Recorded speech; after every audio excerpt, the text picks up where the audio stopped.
많은 조직이 솔직하게 말하라고 요구합니다. 그러나 정작 구성원들은 말하지 않습니다.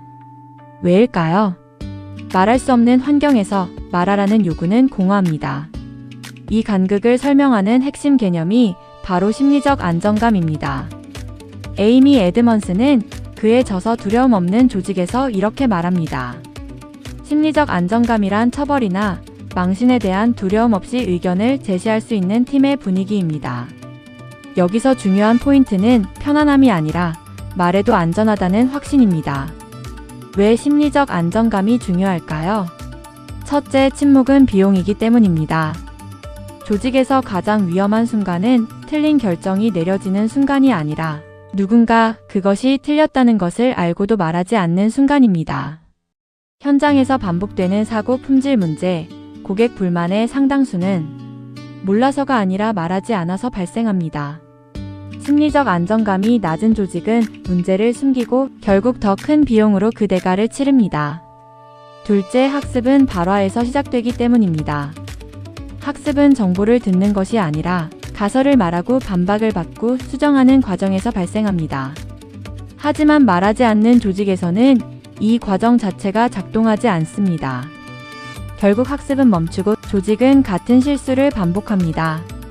심리적 안정감은 단순한 문화 요소가 아니라 학습 속도를 결정하는 핵심 인프라입니다.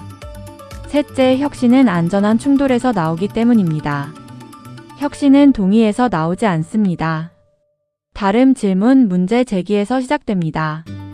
그러나 심리적 안정감이 없는 조직에서는 질문이 도전으로, 문제 제기가 비난으로 해석됩니다. 그 결과 조직은 점점 더 조용해지고 결국 아무도 새로운 시도를 하지 않게 됩니다. 갈등이 없는 조직은 건강한 조직이 아니라 위험을 말하지 못하는 조직일 가능성이 높습니다. 그런데 많은 리더들이 심리적 안정감을 좋은 분위기나 편한 조직으로 오해합니다. 하지만 그것은 본질이 아닙니다. 심리적 안정감은 성과 기준을 낮추는 것이 아니라 오히려 더 높은 기준을 가능하게 만드는 조건입니다.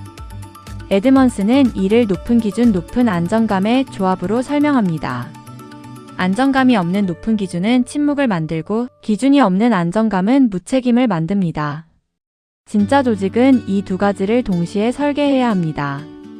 그렇다면 리더는 무엇을 바꿔야 하는가? 심리적 안정감은 선언으로 만들어지지 않습니다. 리더의 반복된 행동으로 설계됩니다. 첫째, 실수를 다루는 방식. 실수를 처벌하면 문제는 사라지지 않고 숨습니다. 실수를 학습의 데이터로 다루면 조직은 진화합니다. 둘째, 질문에 대한 반응. 질문을 환영하는 순간 조직은 열립니다. 질문을 무시하는 순간 조직은 닫힙니다. 셋째, 의사결정 과정의 투명성.